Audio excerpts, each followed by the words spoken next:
Hello, everyone. Welcome to another episode of the Quisha King Show. Y'all, when I tell you there is so much going on, my wedding it's next week, y'all. It's like next week, Saturday. Okay. So forgive me for the late and post. Your girl is doing the best that she can do. So we'll be back, promptly on scheduled after this wedding is over. But we do have to talk about the news that's been going on with Miss Kamala Harris and Donald Trump. We have to talk about the race. There's some crazy stuff that's been coming out with Kamala, and we're going to go ahead and go into part 2 of our series on feminism and the occult. So let's dig into the news first because there's a lot to get into. So as you all know, the former president, Donald Trump, there was another assassination attempt on his life. And Florida Congressman Matt Gaetz said that he has intel that there are 5 teams that are putting out a call to assassinate the former president. This is really crazy. His security needs to be beefed up. This is very serious. And I'm actually just really shocked that the country is not really zeroed in on this. The way our media cycles go these days, people just hear the story and just move on. But a former president that is running for office as a front runner in office, there have been 2 attempts on his life. This is a big deal. The chaos that could ensue, God forbid, if something did happen to Donald Trump, what do we do? It will be an unprecedented time in American history, American politics. So it's definitely something crazy. But there is a story where the shooter, the second attempted assassin, he offers $150,000 for basically a bounty on Trump's head. It's so funny with these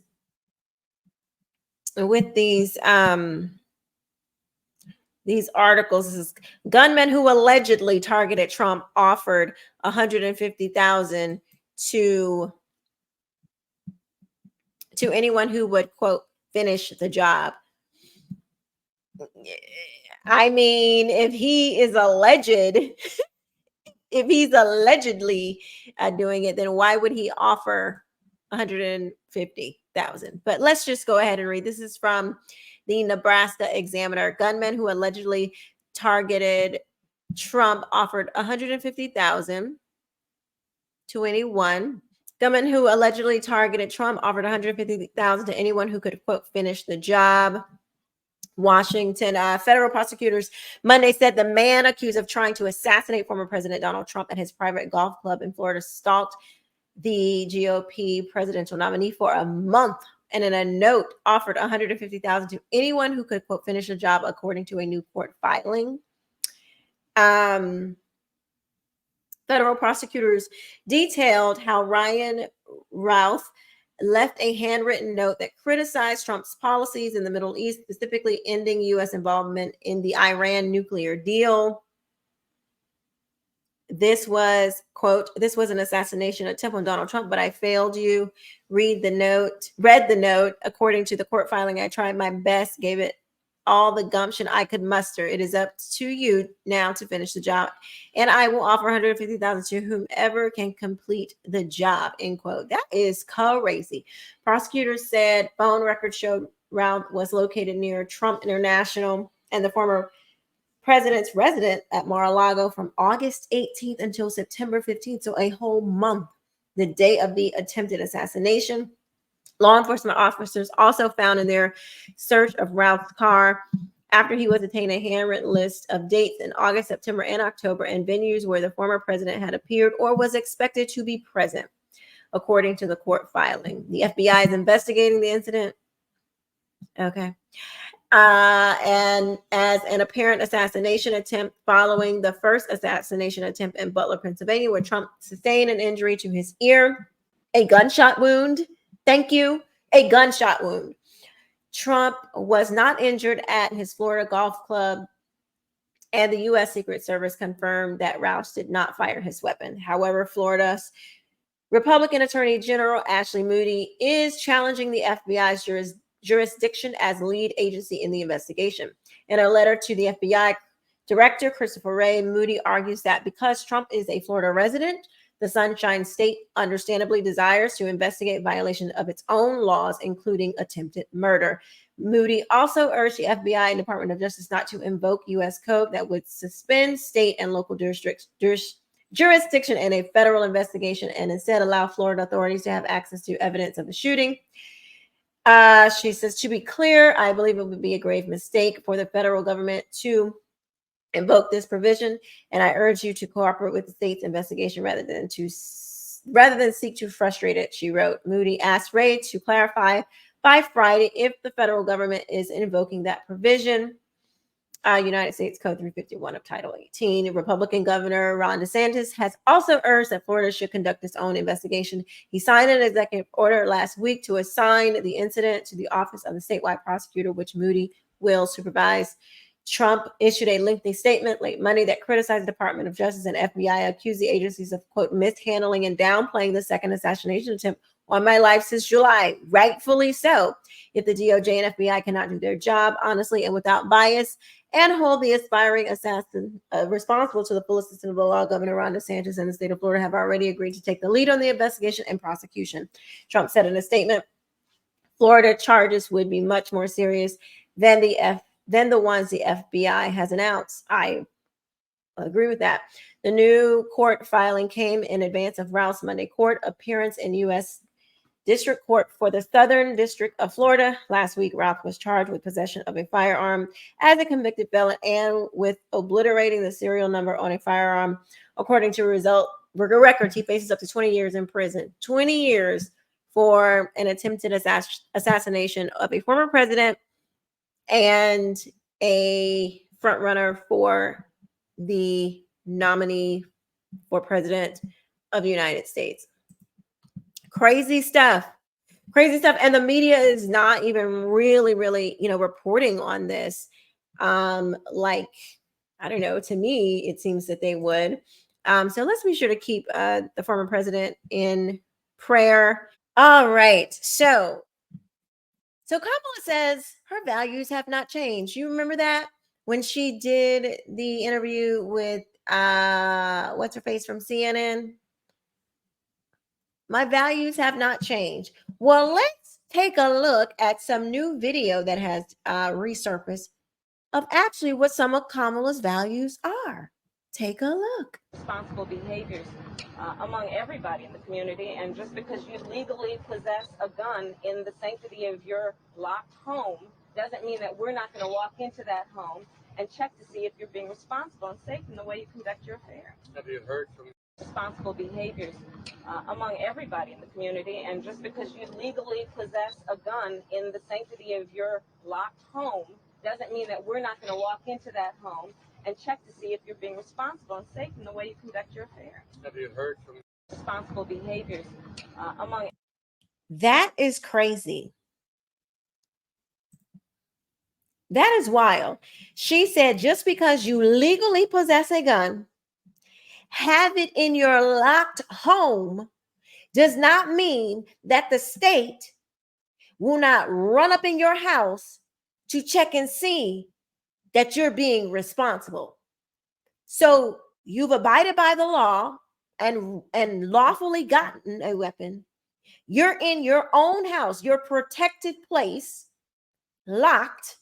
She says, doesn't matter. We will run up in your house to look around and see what's what. This lady is radical. The government just running up in your house to check to see what you got going on up in your house just because you own a gun. You haven't done anything. That is crazy. If you don't see the control and manipulation that this woman wants to exhibit over you in your home, I don't know what better, I don't know what else she has to say to make you believe that. She has literally said, we're going to run up in your house. She has literally said, forget Americans, we're opening up the borders. By her actions, she has said this. Her words say another thing, but her actions say, give me the opportunity and I will totally disregard Americans and your rights. The only thing Kamala cares about is abortion. And that's not a right. That is not a right. And we're going to talk about the feminist movement and abortion and the occult in just 1 second. First, let's get into our first sponsor here. All right, you guys, let's get into our first sponsor for the show. It is Genesis Gold Group, rumblegold.com. With so many options available for Americans to protect their retirement or wealth with physical precious metals, it's hard to know who to trust. Our partners at Genesis Gold Group are a faith-driven gold and silver company that is unabashedly America first. They don't try to hook people up with, quote, free silver that isn't really free. Instead, they treat their customers with respect and help guide them to securing their retirement. Visit rumblegold.com today to get their free definitive gold guide. That's rumblegold.com. Goldrumble.com. Make sure you go and check them out. All right. So you heard that. Kamala says she's going to run up in your house and take your guns.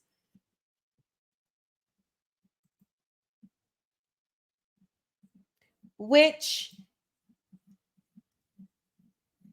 considering other things that she has said, it's no wonder that she so freely says this, because nobody really checks this woman. Nobody checks her. She now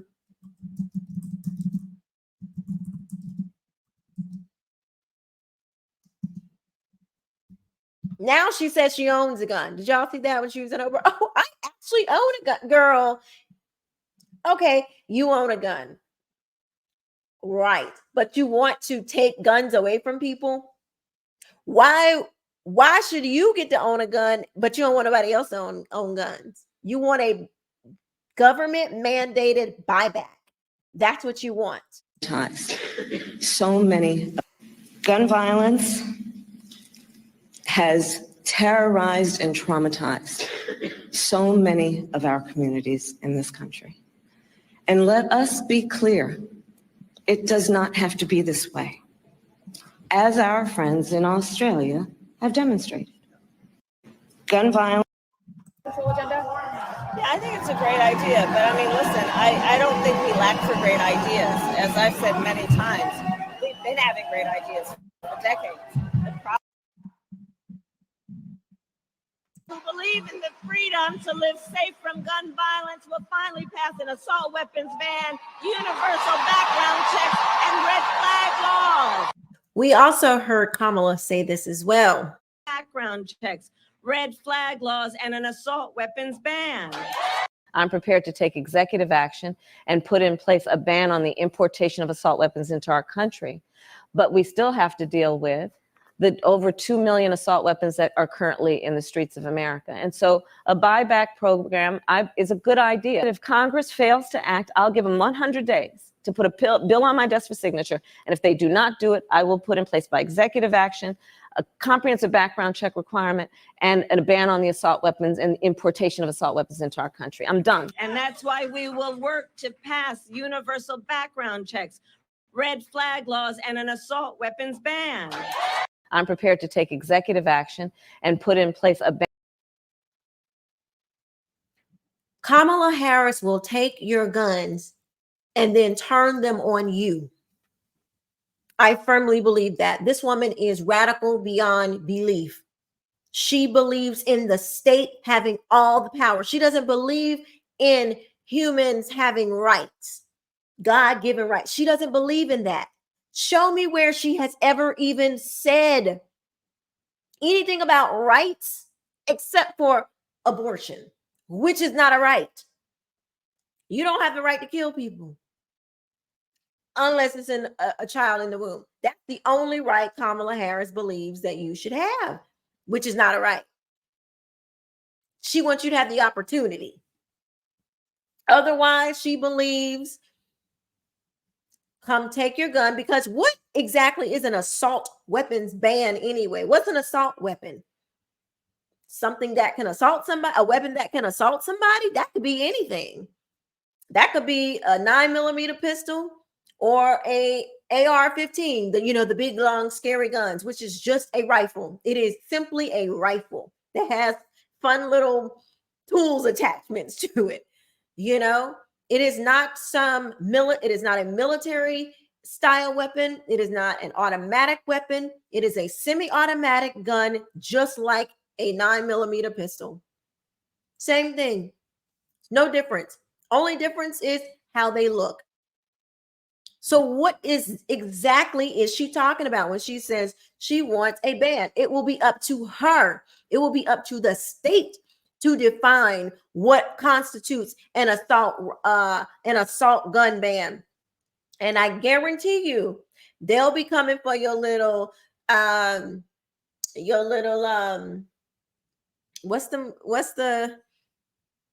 they'll be coming for your pistols, your little derringers, your oh my God, what is it? Yes, 380s. She'll be coming for your little 380s.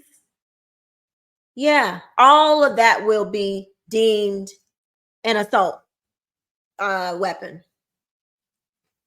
That's just what happens when your country is about to go down. Go read it. Go read about it in history, because this is not the first time this has happened. Governments have done this for a long time. Go read about it. This is nothing new. We're going to be talking about the abortion and feminism and the occult and how this is all tied together. So let's just touch on this for 1 second. So there was a woman who recently died. There is a woman, Amber Thurman. Kamala Harris is claiming that she died because of, Trump's abortion laws. Nonsense. Let's hear what she has to say. In prison. And so when she discovered that she was pregnant, she decided she wanted to have an abortion. But because of the Trump abortion ban here in Georgia, she was forced to travel out of state to receive the health care that she needed. But when she returned to Georgia, she needed additional care. So she went to a hospital. But you see, under the Trump abortion ban, her doctors could have faced up to a decade in prison for providing Amber the care she needed. Understand what a law like this means. Doctors have to wait until the patient is at death's door before they take action, And so when she discovered that this is a lie, the woman, Amber Thurman, took an abortion pill, which pro-lifers have been saying for years that these abortion pills are very dangerous. Why are they dangerous? Because when you take the pill, they just send you home, and parts of the child was left in the woman because the child is expelled from the woman's body. And if parts of the child is left, it can cause sepsis. And that is exactly what has happened. That is what pro-lifers have been saying could happen all along with these abortion pills. This is not safe and rare and legal. This is dangerous. This is dangerous. Obviously, it's dangerous to the child that is being disregarded. But it is also dangerous to the woman who they act like they care so much about. But that's what the feminists do. They sell you a bag of lies because the lies are from the pit of hell. So there is no truth in these people. The entity that is behind these people are demonic. They are not looking to get truth to you. They are looking to deceive you. Let's read what actually happened to this woman. Let's read what Bloomberg says first, and then we're going to read the truth. But let's go ahead and read it. Let's see if they're telling the truth. I might be wrong. Abortion bans kill. So it says abortion bans killed Amber Nicole Thurman and Candy Miller. These two Georgia mothers would almost certainly be alive today if not for the reversal of Roe v. Wade. This week brought confirmation of what so many feared would happen if Roe v. Wade was overturned. Women have died because of abortion bans. The 2022 death of Georgia mothers Amber Nicole Thurman and Candy Miller, reported in wrenching detail by ProPublica, illustrate the climate of fear created by extreme abortion laws. Thurman died at a hospital of sepsis after doctors apparently delayed treatment until she would have qualified for the state's medical exception. Miller, too afraid to seek a doctor's help after a rare complication from a medication abortion, suffered at home until her death. Miller left behind 3 children. Thurman, a 6-year-old son. Both deaths were deemed preventable by a state committee of experts in maternal health, according to ProPublica. So not doctors, okay? Notice how they choose the words. Let's look at the hit. Like we're about to witness propaganda. This is a lesson in propaganda. Abortion bans killed Amber Nicole Thurman and Candy Miller. Now, the both deaths were deemed preventable by a state, the government, committee of experts in maternal health, according to ProPublica. Not doctors, state committee experts.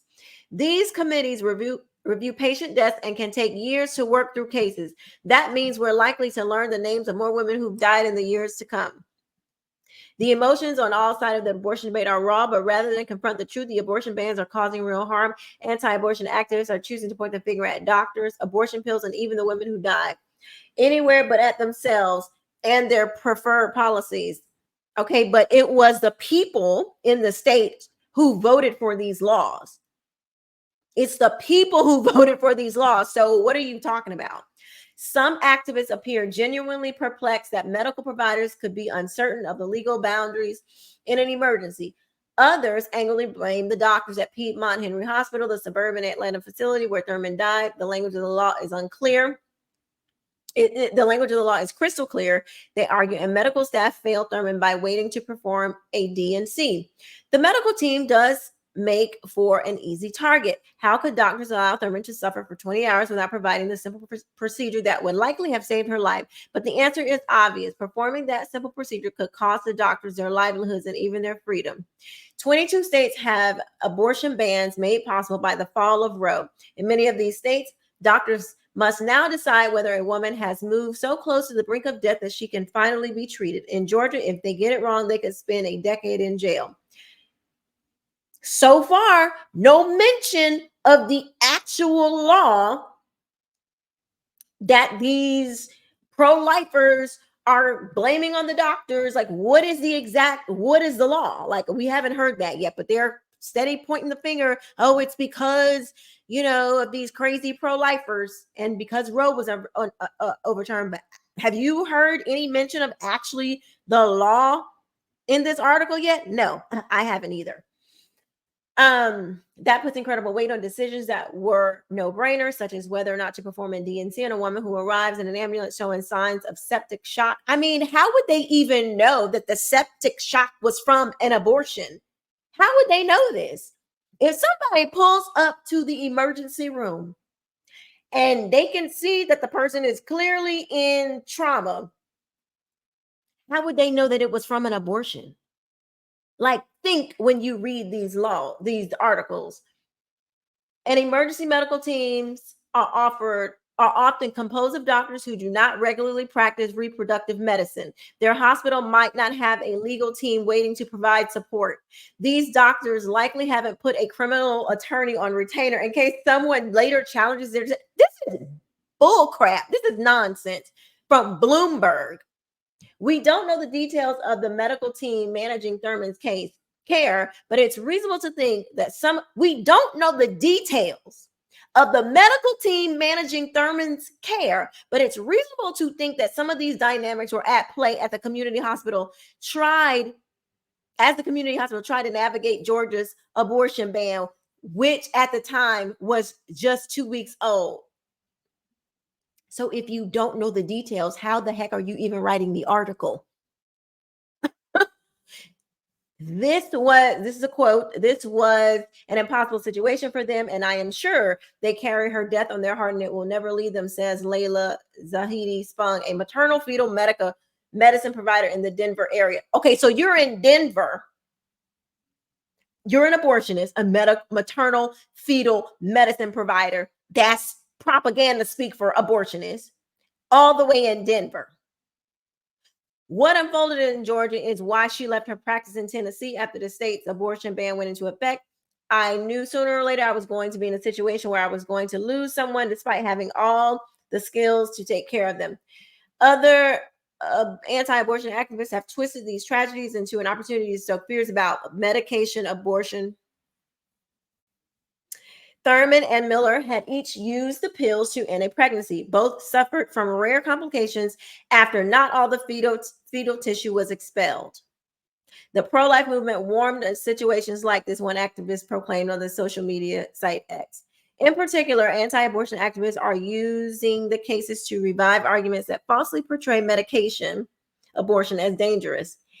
In reality, the safety and effectiveness of these pills have been proven in study after study and through their use by millions of women over the last 2 decades. Yeah, well, I don't know about y'all, but I have definitely seen the commercials of something being deemed by the medical professionals, I'm using quotes, that is safe and effective. And then 20 years, 10 years, 5 years later, oh, if you've taken this medication, you might want to get a lawyer.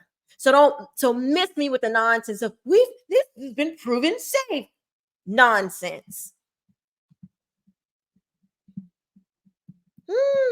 The problem is the abortion bans and hamstring providers prevent follow-up care and instill terror in women. In Miller's case, fear that she broken the state's abortion law reportedly caused her to suffer at home rather than to seek help from a doctor. Nevertheless, anti-abortion. Okay, so it's because of y'all. It's because of these people who are putting out the wrong information. Because if you go to a doctor, if you have septic shock, or if you have already done the abortion, I mean, they're not just going to let you just die.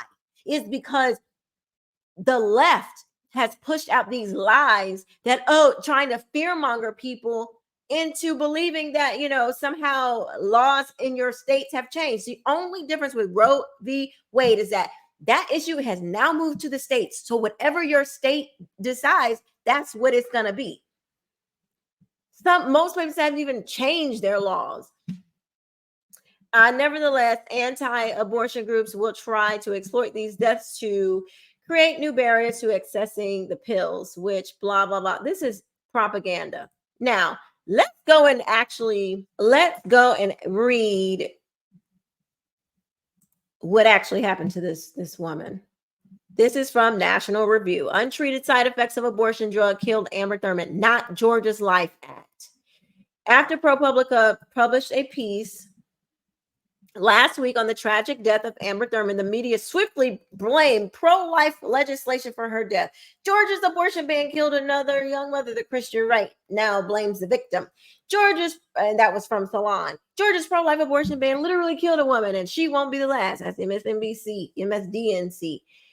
Georgia mom 28 dies of preventable infection after being denied saving life procedures, blah, blah, blah. People magazine. Even Kamala Harris has amplified this false narrative about Thurman's tragic death. Abortion access is a hallmark of her campaign and of the campaigns of other Democratic hopefuls across the country. Harris said at a campaign rally in Atlanta, "We will speak her name, Amber Nicole Thurman." Harris said, "When the court overturned Roe v. Wade, we knew this could happen. There's a word preventable and there's another word predictable." A sign behind Vice President read, "1 in 3 women lives under a Trump abortion ban." While the tendency is morbid, the left knows that there are political rewards to be gained in loudly proclaiming pro-life legislation for the preventable deaths of women such as Thurman. But what actually happened? Yes, what actually happened? Georgia's Life Act was not the cause of Thurman's death. Rather, now this article is actually talking about the law, which Kamala, none of these other organizations have actually bothered to look at the law. Let's see if they look at the law. Let's see if they talk to doctors. Let's see, kick the tires on this story a little bit, okay? Georgia's Life Act was not the cause of Thurman's death, rather a cascading series of causes ranging from loosened FDA regulations, medical malpractice, and anti-life fear-mongering led to Thurman's tragic death. The primary cause of her death was sepsis, a potential side effect of most common chemical abortifacient, a regimen of mifepristone and misoprostol. So basically, it's a common side effect that it's probably on the box when you get the pill. The primary cause of her death was sepsis, a potential side effect of the most common chemical abortifacient. It's probably on the box. When they give you the pill, they probably run this down to you that, these are some of the side effects it can have. One of the side effects is sepsis because of the baby's body parts still being left in you. Crucially, the FDA has dramatically loosened regulations on the drugs in recent years, regulations that would help keep a woman safe. As I wrote earlier this year, a woman who takes abortion pills late in her pregnancy, anytime after 2 months, could land in the emergency room for extensive bleeding, sepsis, or worse. The FDA's own label. See, I haven't even read this story, but I know how these people think, and I know them. You got to know your enemy. You got to know